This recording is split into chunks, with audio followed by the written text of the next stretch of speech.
AD 1400년 이후에 참된 그리스도인의 발자취를 한번 살펴보도록 하겠습니다. 인용한 성경은 한글 킹제임스 성경입니다.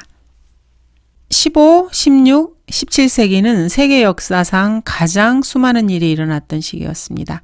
특히 교회 역사에 있어서는 그렇습니다. 카톨릭 교회는 로마와 그리스 이 모두에서 일종의 종교개혁을 모색하는 혁명이 끊임없이 계속되었습니다. 오랜 세월을 두고 잠잠하고 있었던 것입니다. 신약 성경의 가르침에서 떠나버린 이들은 기이하고 잔악한 수많은 법령과 말할 수 없이 부패한 도덕적 상태, 그리고 그 손과 옷을 수백만의 순교자들의 뜨거운 피로써 물들인 카톨릭은 많은 카톨릭 신자 자신들의 증오와 심각한 배척을 받게 되었습니다. 왜냐하면 이 조직이나 법령, 교리, 의식을 맹목적으로 따르지 않는 사람들이 있었기 때문입니다.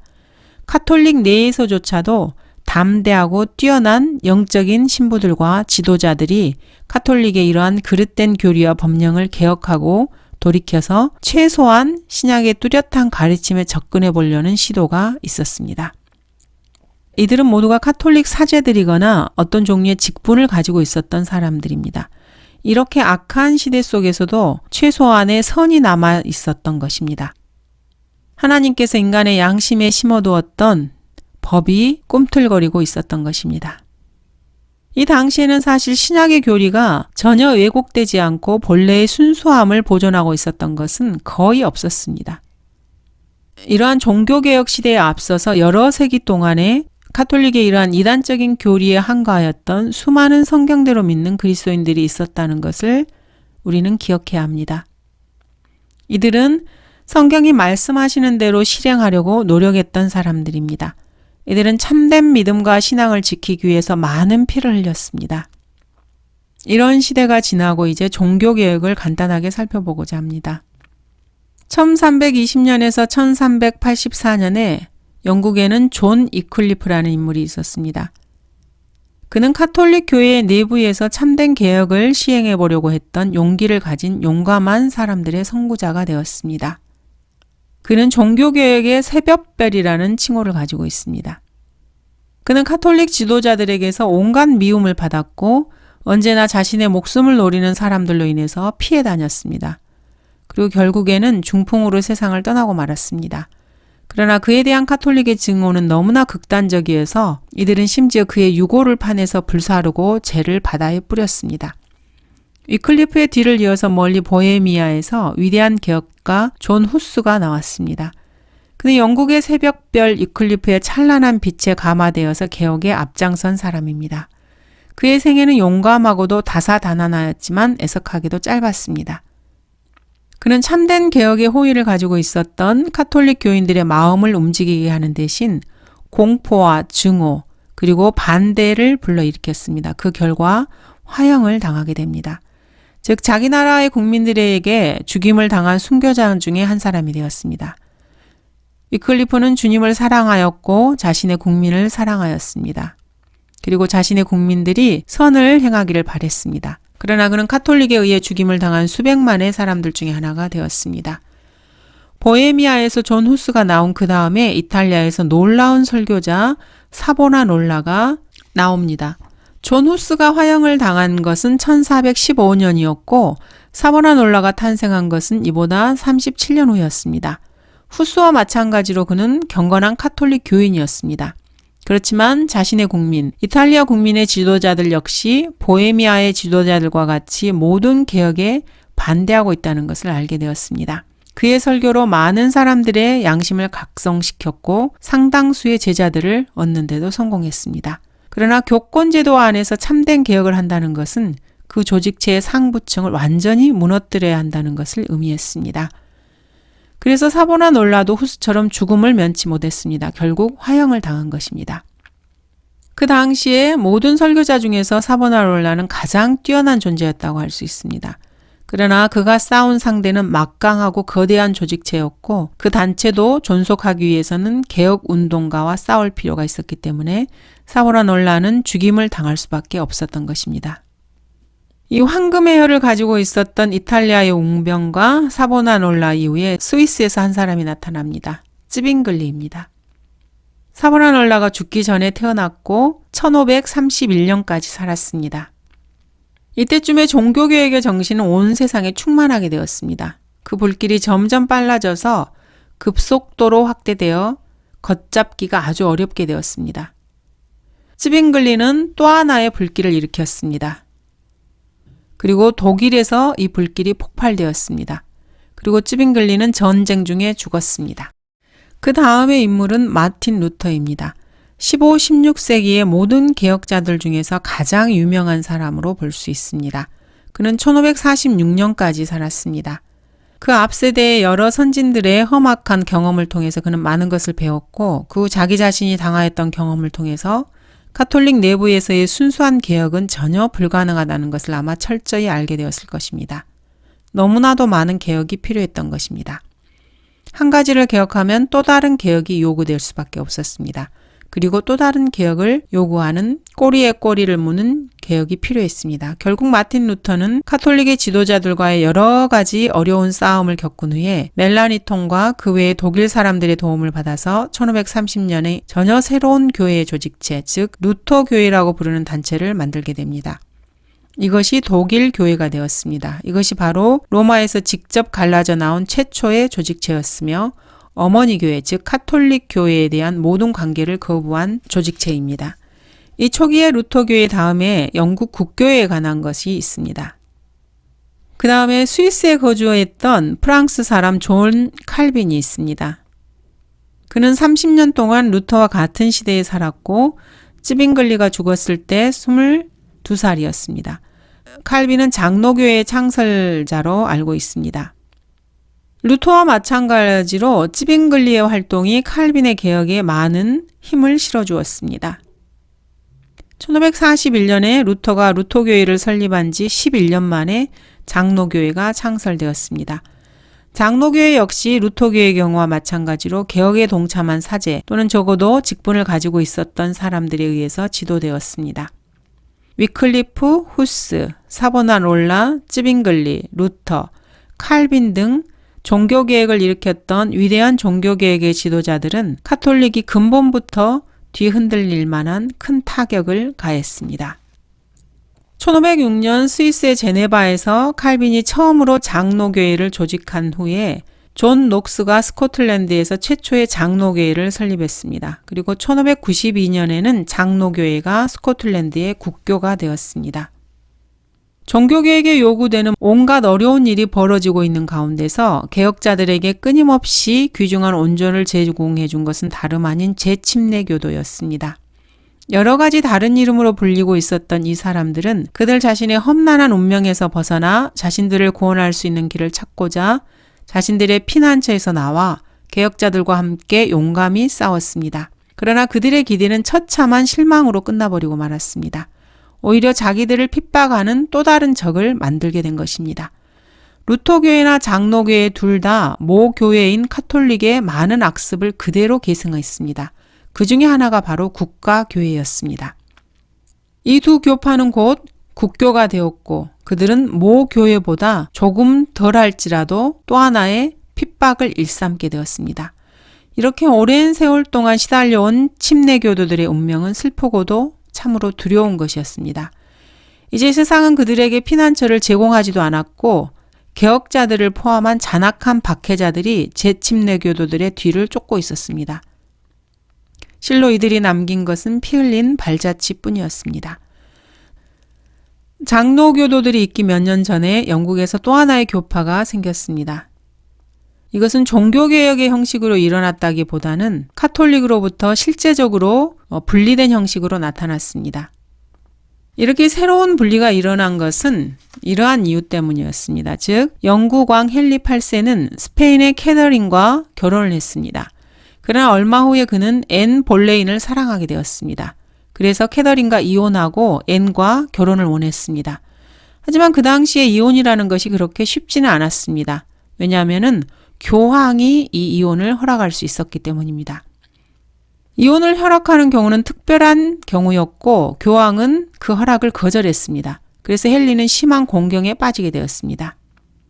그래서 그는 이러한 문제를 자기 자신의 의사대로 처리할 권리가 자신에게 있어야 한다고 생각하게 되었습니다. 그 당시의 수상인 토마스 크로멜이 왕에게 조언을 했습니다.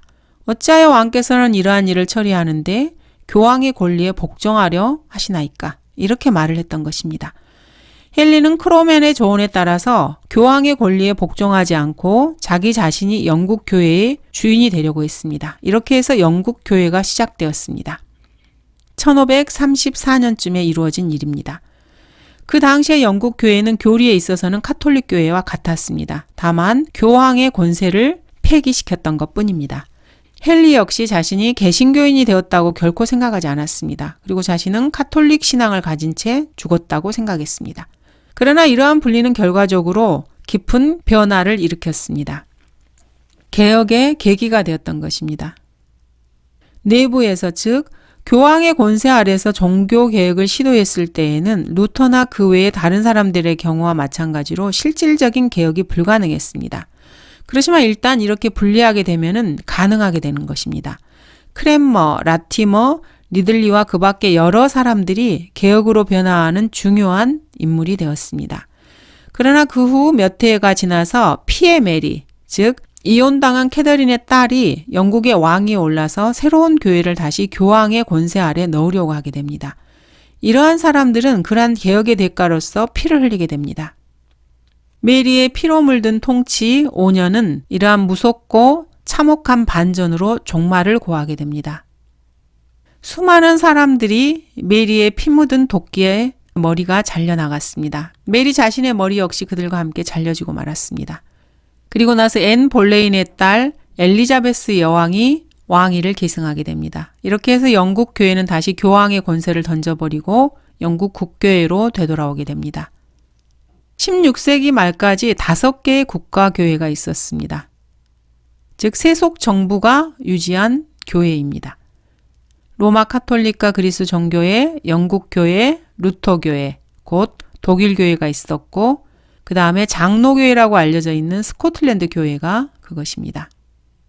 이들은 재침례 교회라고 불렸던 사람들과 왈데시안 그리고 독립적인 여러 지역 교회들 곧 어떠한 점에 있어서나 카톨릭과 전혀 관계를 맺지 않고 있었던 교회들의 성도들을 모두가 다 미워하고 핍박했습니다.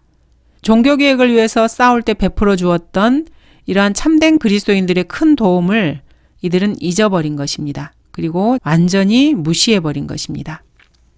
이렇게 해서 부녀나 아이들을 포함한 수천 명의 사람들이 날마다 그칠 줄 모르는 핍박 속에서 죽어갔습니다.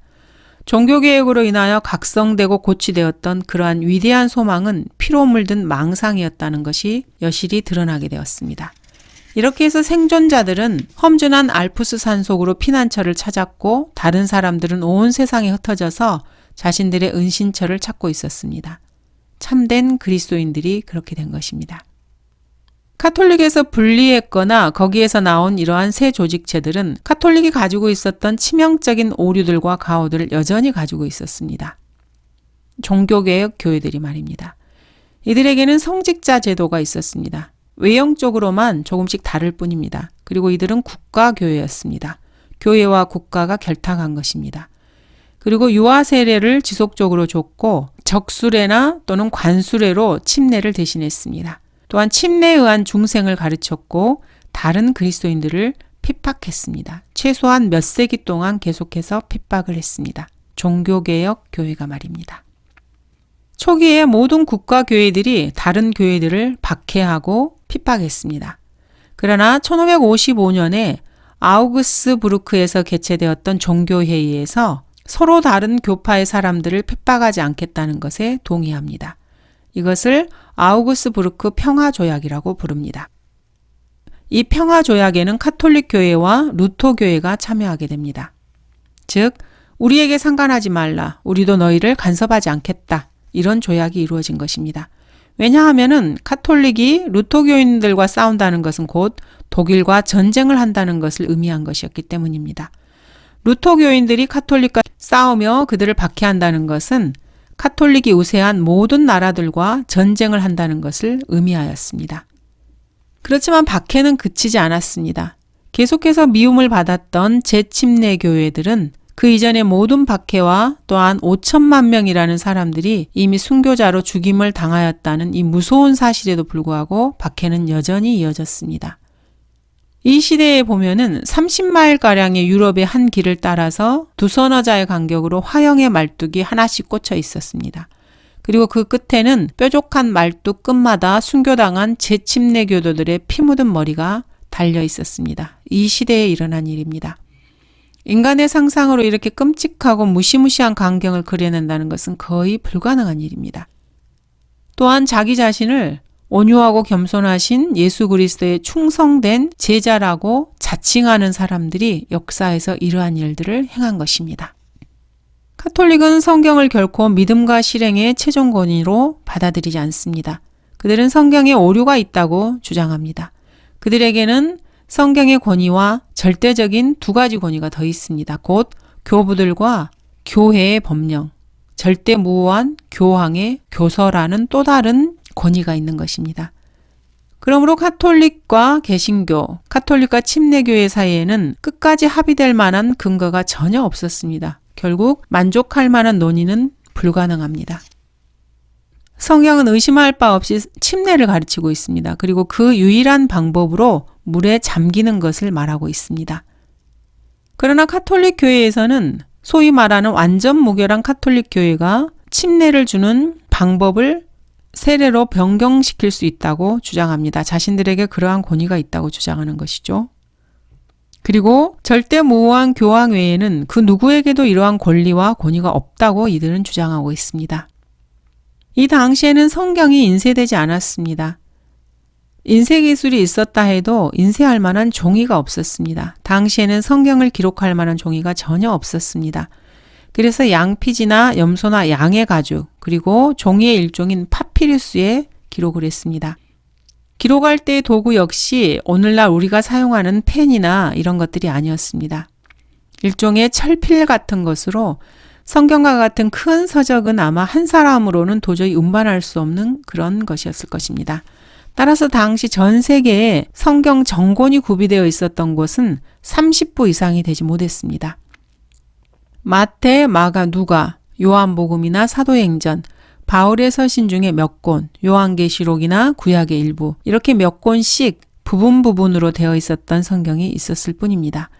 이러한 상황에도 성경이 완전하게 보존되었고 각지에 흩어져 있는 하나님의 백성들이 자신들이 가지고 있는 성경에서 복음의 핵심을 올바로 파악하고 믿고 있었다는 것은 참으로 기적 중에 기적이 아닐 수 없습니다. 이는 물론 하나님만이 하실 수 있는 일이었습니다. 오늘날 자기 모국어로 되어 있는 성경을 가질 수 있게 되었다는 것은 참으로 큰 축복이라고 할 수 있습니다. 1229년에 타울루스 공회에서 카톨릭이 자행한 일을 한번 보도록 하겠습니다. 그들은 일반 평신도들이 성경, 즉 하나님의 말씀을 읽지 못하도록 결정을 내렸습니다. 최근 어떤 카톨릭 교도가 이렇게 말을 한 적이 있습니다. 우리가 그렇게 한 목적은 그들이 성경을 자기 마음대로 해석하는 것을 방지하기 위한 것이야. 이렇게 말입니다. 자, 그런데 한번 생각해 보십시오. 하나님께서 어떤 백성을 위해서 한 책을 기록하셨는데 그 백성들이 그 책을 읽기를 원치 아니하신다고 생각하십니까? 얼마나 우스운 일입니까? 게다가 하나님께서 성경에서 말씀하시기를 이 책의 가르침에 따라서 사람들은 심판날에 살기도 하고 죽기도 한다고 하셨습니다. 성경에 선포되어 있는 것을 이상하게 여기지 마십시오. 성경은 이렇게 말씀하십니다. 성경을 상고하라. 이는 너희가 성경에 영생이 있다고 생각함이니 그 성경은 나에 관하여 증거하고 있음이라. 즉 주 예수 그리스도에 관하여 증거하고 있습니다. 카톨릭은 자신들이 내린 결정에 대해서 엄청난 책임을 스스로 감당해야만 할 것입니다. 감사합니다.